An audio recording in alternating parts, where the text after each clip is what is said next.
This is called aeroplanes because you see people with their hands out to the sides. Personally, that makes me wobble, so I prefer to do it with my hands in the front. I'm just going to show you that on an angle slightly so that you can see it a little bit better. I'll do it on the other leg because this one feels a bit tired now. So I'm coming up the back leg. Notice it's quite high. Then I'm squeezing my outer hip, stretching the inside, back leg stays high, coming back, and back to start position. So the whole exercise should take you about 10 seconds.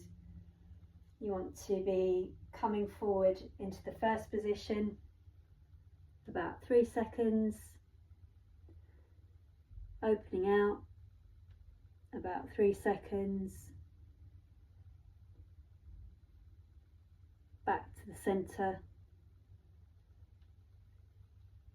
and finish. And that is your hip aeroplane.